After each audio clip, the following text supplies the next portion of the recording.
Mari kita sama-sama hari ini menyembah Tuhan kita. Mari kita panjatkan syukur kita kepada nama Tuhan Yesus Kristus. Come on.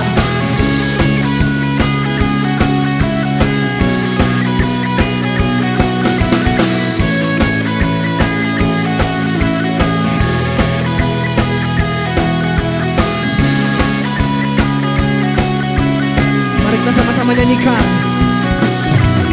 Kau batu karang yang teguh, kota benteng dan perisaiku, menang kalahkan mau, pengaman yang bangkit dan hidup.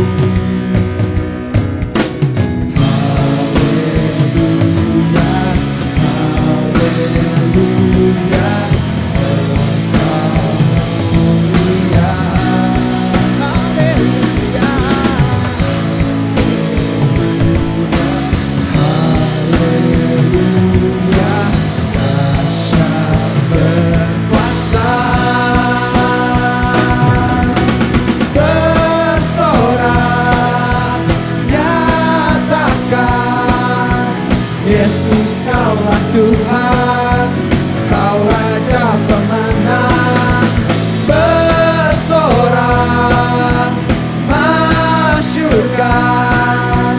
Yesus, Kaulah Tuhan, Juru Selamat dunia.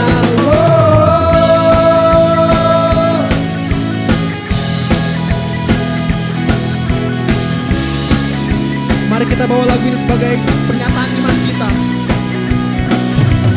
Kau Yesus batu penjuru, darimulah keselamatanku, menang kalahkan mau, penyelamat yang bangkit dan hidup. Haleluya.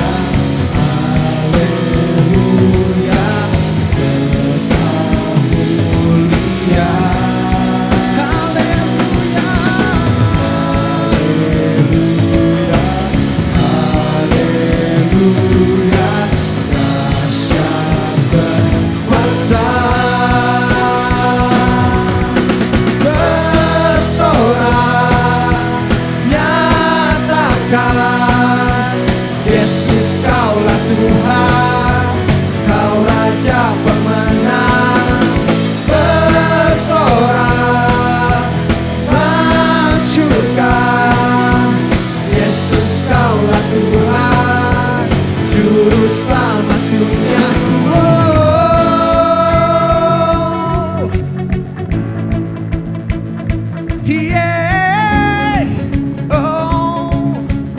Hari ini kami meninggikan nama-Mu Bapa. Thank you Jesus.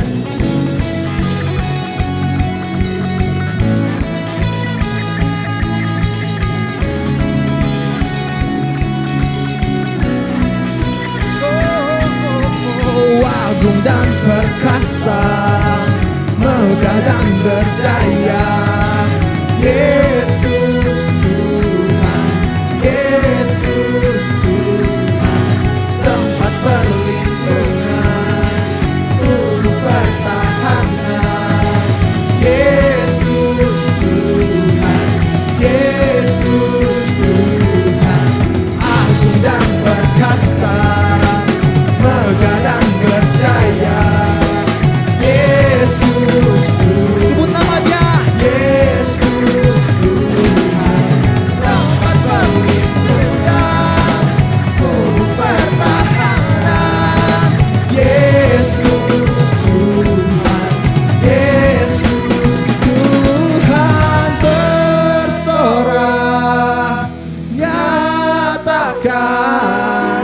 Yesus, Kaulah Tuhan, Kau Raja pemenang. Bersorak, masyurkan. Yesus, Kaulah Tuhan, Juru Selamat dunia. Agung dan perkasa, megah dan berjaya.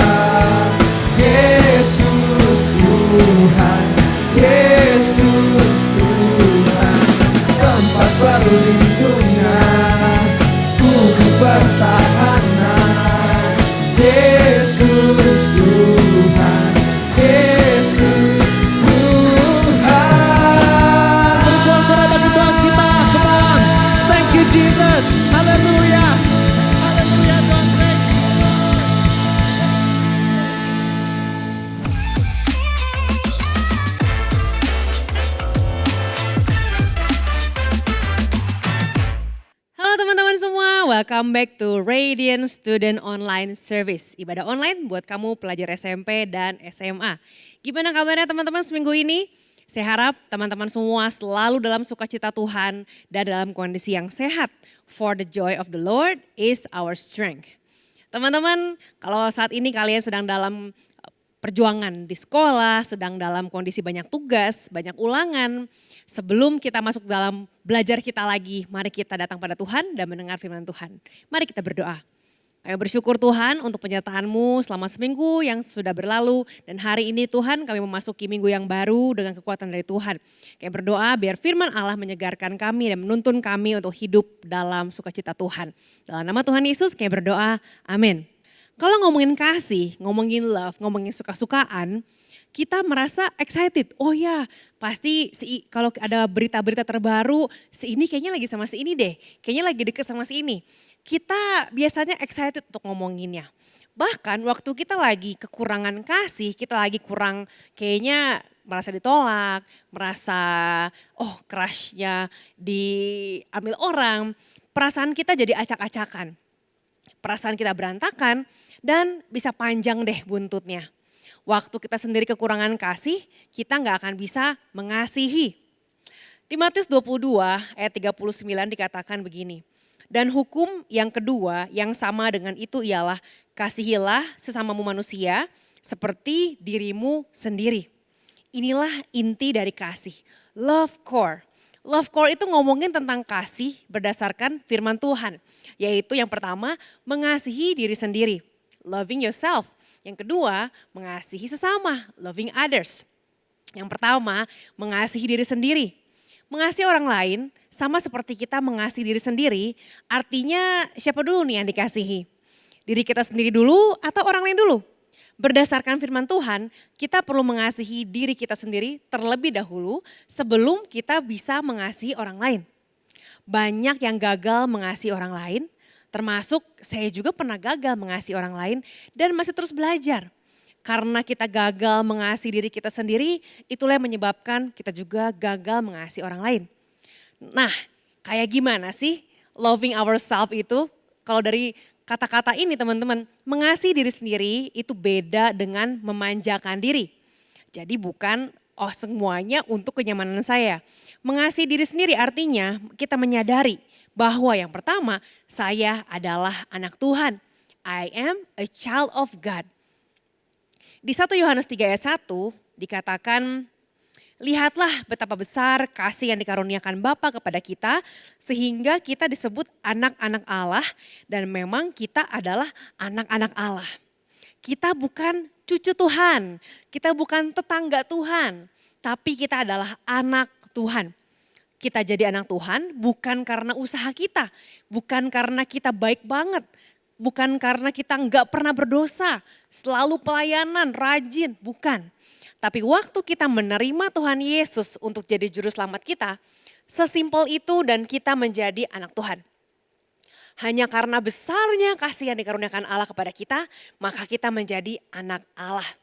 Ada sebuah cerita, seorang anak kecil, dia dijanjikan kalau nanti bagi rapot, kalau rapotnya bagus, dia dapat juara kelas, entah juara 1, 2 atau 3, maka papahnya akan membelikan dia sebuah hadiah yang dia impi-impikan.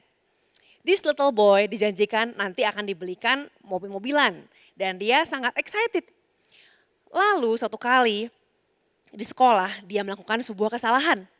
Dia nggak sengaja membuat temannya jatuh. Dia nggak sengaja mendorong temannya dan akhirnya teman yang terdorong itu jatuh dan terluka. Akhirnya anak kecil ini dia mendapatkan hukuman dari gurunya. Jadi boro-boro dia mendapatkan nilai terbaik, yang ada dia malah mendapatkan hukuman. Akhirnya karena dia ada banyak hal yang terjadi sehingga dia dapat nilai jelek, dia nakal, dia nggak naik kelas. Walaupun awalnya dia nggak sengaja ya dorong temennya, tapi karena ada banyak hal-hal lainnya, akhirnya dia disimpulkan harus tinggal kelas. Ketika dia tinggal kelas, dia sangat kecewa. Dan dia datang sama papahnya, dia bilang, I'm sorry dad, maaf saya tidak seperti apa yang papa harapkan. Bahkan bukan cuman itu, saya tidak naik kelas, saya kena hukuman. Saya layak untuk dapat hukuman dari papa. Saya layak untuk tidak diakui sebagai anak karena saya bukan anak yang baik. Lalu papahnya berkata begini, ya memang kamu nakal, bahkan guru kamu memanggil saya dan ibu kamu. Ada banyak laporan-laporan yang kurang baik tentang kamu. Tapi papa mau bilang, terima kasih kamu sudah berusaha untuk mengikuti pelajaran 1 tahun ini. Dan papa harap tahun depan walaupun kamu mengulang, kamu tidak mengulangi hal yang sama dan kamu bisa mengerjakan semuanya dengan lebih baik. Papa punya satu hal buat kamu. Anak ini mikir, wah pasti saya dapat hukuman nih. Papahnya bilang, tunggu di sini ya. Lalu papahnya masuk ke kamar, mengambil sebuah kotak dan memberikannya kepada si anak ini. Anak ini mikir, apa nih, jangan-jangan tulisan-tulisan hukuman atau enggak sesuatu yang buat dia dihukum gara-gara dia tidak naik kelas. Lalu dia melihat, dia buka dan ternyata di dalam kotak itu ada hadiah mobil-mobilan yang sudah diimpi-impikan oleh anak ini. Anak ini kaget, dia bilang, hah gak salah. Tapi kan saya gak naik kelas, tapi kan saya nakal, tapi kan saya gak sesuai dengan ini itu, saya gak layak dapatin hadiah ini. Dan papahnya berkata, kamu memang nakal, kamu memang tidak naik kelas. Tetapi kamu adalah anak papa mama. Tidak ada satu hal pun yang bisa mengubah bahwa kamu adalah anak papa mama apapun yang terjadi. Dan hadiah ini papa mama berikan bukan karena kamu hebat, bukan karena kamu baik, bukan karena kamu naik kelas. Tapi karena kamu adalah anak kami. Anak ini menangis dan bilang, thank you mom, thank you dad, terima kasih. Teman-teman, apapun yang kita lakukan, mau baik banget atau mau kacau banget, tidak akan pernah mengubah status kita sebagai anak Tuhan. Sekacau-kacaunya kita, tetap kita anak Tuhan. Sebaik-baiknya kita, tidak akan kita menjadi anak Tuhan spesial. Anak Tuhan, ya anak Tuhan. Kita adalah anak Tuhan. Jadi ingat yang pertama, saya adalah anak Tuhan. I am the child of God. Yang kedua, saya diampuni. I'm forgiven. Di 1 Yohanes 1 ayat 9 dikatakan bahwa jika kita mengaku dosa kita, maka ia adalah setia dan adil, sehingga ia akan mengampuni segala dosa kita dan menyucikan kita dari segala kejahatan. Jangan izinkan dosa, baik masa lalu, baik yang masa sekarang, untuk merusak masa depan kita. Waktu kita berpikir kita udah terlalu jauh dari Tuhan, atau udah gak layak datang sama Tuhan, gak perlu khawatir.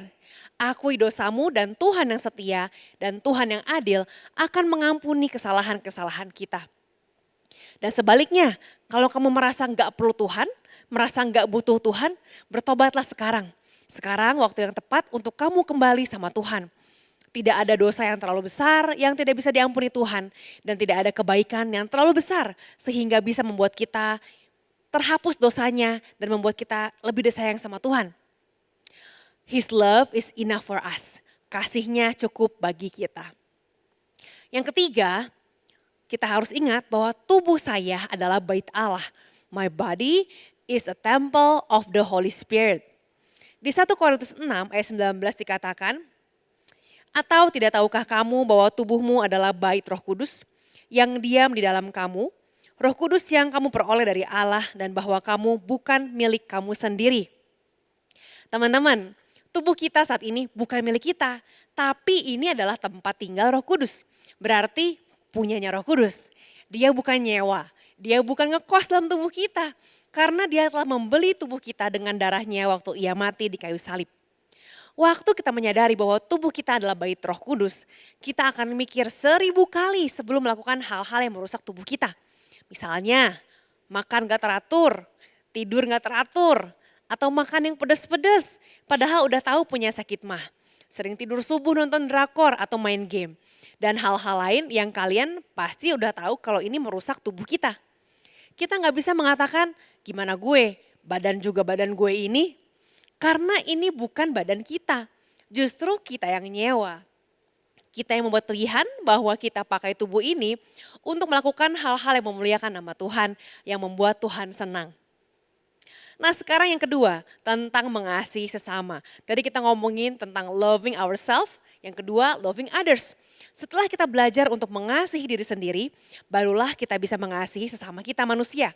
Ini adalah ongoing process, bukan hal yang bisa diperoleh sekejap mata atau instan. Oh, abis dengar khotbah ini gue ngerti dan gue bisa mengasihi teman gue, ortu gue, saudara gue, kecengan gue, dan lain-lain deh. Sayangnya yang namanya kasih itu bertumbuh dan perlu belajar seumur hidup. Karena itulah kita butuh Sang Kasih, Yesus Kristus untuk terus memenuhi hidup kita agar kita bisa berjalan dalam kasih. Dalam mengasihi sesama, artinya sesama itu semua yang wujudnya manusia ya guys ya. Seringkali kita menemukan halangan. Susah buat mengasihi jadinya karena ada banyak hambatan-hambatan. Apa aja? Halangan itu terjadi karena 3 hal. Halangan yang pertama, kurang komunikasi. Kita nggak ngasih tahu apa yang kita lagi butuhkan saat ini. Ketemu teman yang galak, jutek, kita kira dia kenapa, mungkin marah sama kita ya. Kita pikir gue salah apa ya. Ternyata dia lagi lapar, lagi nggak enak badan, atau dia baru ngalami musibah di jalan. Kita juga perlu komunikasikan. Kalau ada kesalahan yang dia atau kita lakukan, kita perlu untuk saling mengakui kesalahan satu sama lain. Saling support, saling update apa yang sedang dikerjain. Supaya kita nggak salah paham, dikira ngilang padahal kita lagi super sibuk. Yang kedua, halangannya adalah mendengarkan kritik. Halangan yang kedua adalah kita lebih sering dengerin kritik atau hal-hal yang negatif daripada yang positif. Akhirnya kita nggak bisa menilai seseorang dengan adil. Karena kita udah menghakimi dia dengan segala kritik dan gosip yang kita dengar. Padahal gosip dan kritik itu belum tentu benar. Jangankan bisa mengasihi, bisa melihat dengan netral aja susah.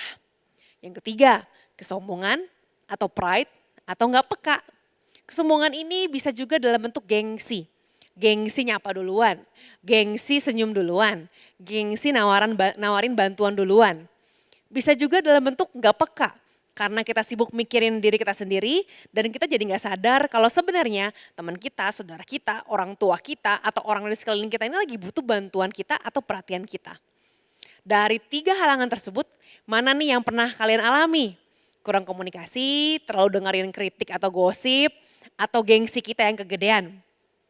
Kita perlu ngerti dulu bahwa di mata Tuhan semua orang berharga dan diciptakan untuk pekerjaan mulia.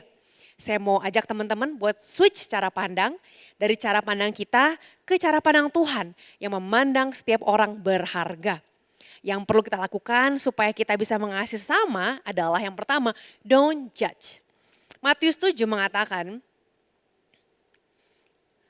jangan kamu menghakimi supaya kamu tidak dihakimi. Karena dengan penghakiman yang kamu pakai untuk menghakimi, kamu akan dihakimi dan ukuran yang kamu pakai untuk mengukur akan diukurkan kepadamu. Ayat yang ketiga, mengapakah engkau melihat selumbar di mata saudaramu sedangkan balok dalam matamu tidak engkau lihat? Bagaimanakah engkau dapat berkata kepada saudaramu, biarlah aku mengeluarkan selumbar itu dari matamu padahal ada balok dalam matamu. Ayat 5, hai orang munafik. Keluarkanlah dahulu balok itu dari matamu, maka engkau akan melihat dengan jelas untuk mengeluarkan selumbar itu dari mata saudaramu. Don't judge. Kita gak berhak untuk ngejudge orang, karena yang tahu hati orang hanya Tuhan, bukan kita. Kita gak lebih baik daripada orang itu. Kecenderungan manusia dalam menghakimi dengan cara ngegosip dan ngomongin kelakuan orang. Kabar buruknya, waktu kita ngehakimin orang, kita lagi ngeblok Roh Kudus, jadi gak bisa ngomong sama kita. Dan akhirnya Roh Kudus gak bisa kerja melalui kita. Yang kedua, kita harus belajar untuk deal with conflict. Learn to deal with conflict. Matius 18 ayat 15 mengatakan begini. Apabila saudaramu berbuat dosa, tegurlah dia di bawah 4 mata. Jika ia mendengarkan nasihatmu, engkau telah mendapatnya kembali. Jika ia tidak mendengarkan engkau, bawalah seorang atau 2 orang lagi supaya atas keterangan 2 atau 3 orang saksi perkara itu tidak disangsikan. Apa yang akan kamu lakukan waktu kamu marah? Pergi ninggalin? Marah-marah? Ngegosip? Firman Tuhan mengajar kita untuk menghadapinya. Face it, don't run away from it. Belajar menghadapi dengan komunikasi yang sehat. Bilang apa yang kamu rasakan tapi jangan ngejudge. Bilang ini yang saya rasakan waktu kamu bilang ini. Dan jangan bilang, kamu selalu begini, kamu selalu begitu, kamu ini, kamu itu. Don't judge. Dan belajar untuk deal with conflict. Yang ketiga, forgive wholeheartedly. Mengampuni dengan sepenuh hati. Di Matius 6 ayat 14 dikatakan, karena jikalau kamu mengampuni kesalahan orang, Bapamu yang di sorga akan mengampuni kamu. Ini yang tersulit guys. Dari semua tadi ini yang tersulit, yaitu mengampuni. Waktu anak Tuhan mengampuni, ada tembok tebal yang runtuh.